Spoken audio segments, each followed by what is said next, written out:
Bonjour les amis taureaux, bienvenue sur ce tirage, c'est pour le mois d'octobre 2023. Je suis un peu en retard ce mois-ci, je m'en excuse dans mes vidéos. Pour les personnes qui veulent une consultation, vous avez mon mail madamepimedium@gmail.com. Vous avez aussi le lien de mon site internet où vous pourrez trouver mes tarifs, mes prestations, etc. Allez, c'est parti, ce mois-ci j'ai un peu changé de format, on va regarder avec le Witchy Cauldron. Donc là, on va regarder avec les 12 maisons astrologiques pour voir un peu tous les domaines de votre vie. Vous me direz si ça vous plaît comme ça. J'essaie un peu de changer, mais bon, je suis pas sûre de garder ce format, on verra bien. Alors, commençons. Alors, je commence avec les 6 premières maisons, mais je vais quand même tirer les cartes des suivantes.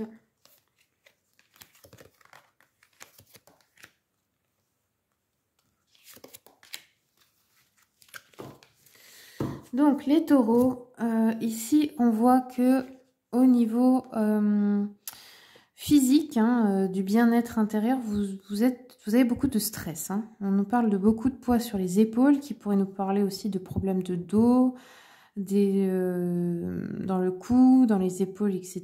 Ça pourrait être des douleurs. On nous dit que vous avez beaucoup de choses à faire, trop de choses à faire. Vous êtes débordé, surchargé, épuisé ici.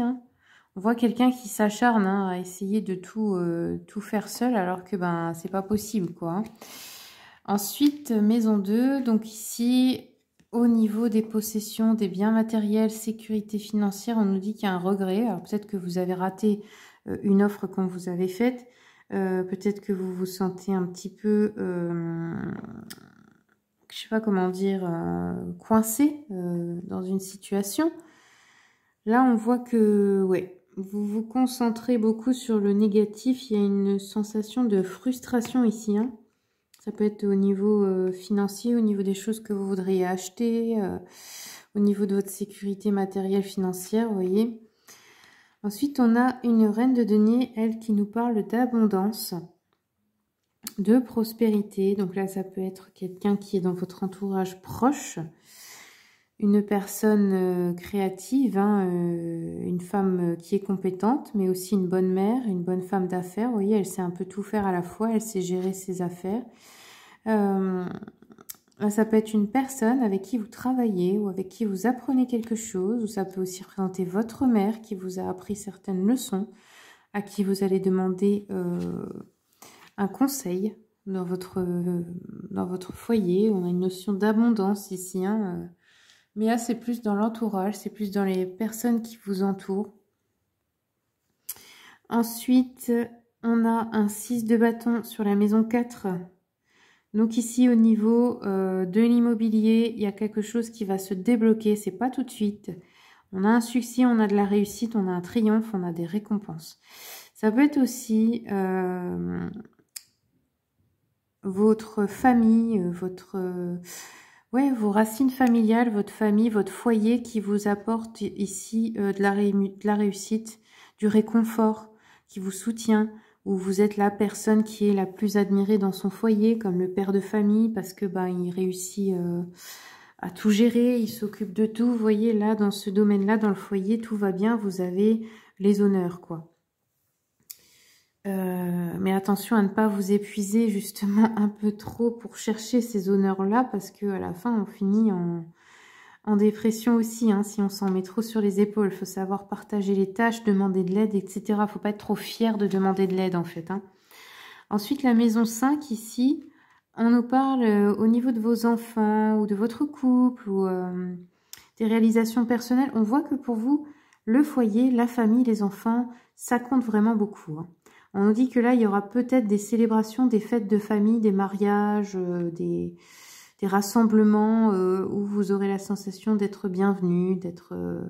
voilà, vous vous sentirez bien, vous retournez peut-être aussi voir des personnes de votre famille qui habitent loin ou ce genre de choses, vous voyez. Au niveau de la maison 6, la vocation, le travail. Alors ici, on nous parle de difficultés financières, mais seulement temporaires. Donc ça peut être vous, ça peut être votre employeur ou la société qui vous emploie. On n'a pas un changement un peu négatif des circonstances là, où ça pourrait être aussi d'être licencié économique ou ce genre de choses. On a une forme de récession, vous voyez.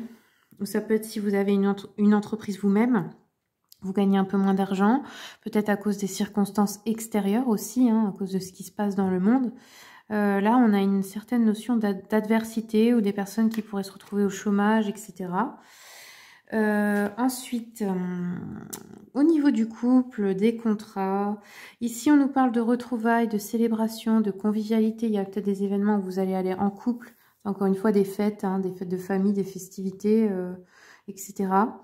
On peut nous parler aussi de certaines personnes de mariage, de fiançailles, des moments heureux avec les amis, dans le couple aussi, avec aussi les personnes avec qui vous êtes associés peut-être hein, au travail, des amitiés, des personnes. Vous êtes bien entouré en fait au niveau relationnel. Par contre, le niveau professionnel, on dirait qu'il y a des difficultés. Ouais, des difficultés à traverser. Hein.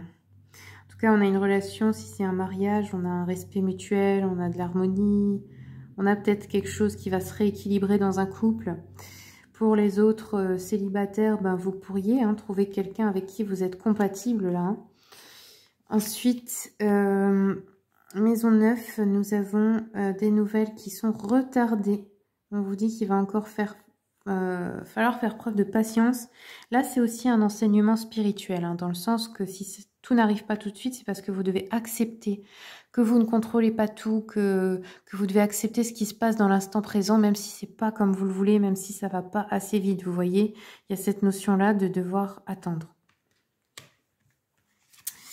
Au niveau de vos ambitions, on nous dit que là, vous avez envie d'oublier le passé, de vous concentrer sur l'avenir, de grandir, de prendre de la maturité. Il y a des personnes aussi qui veulent déménager, quitter leur foyer, s'installer ailleurs.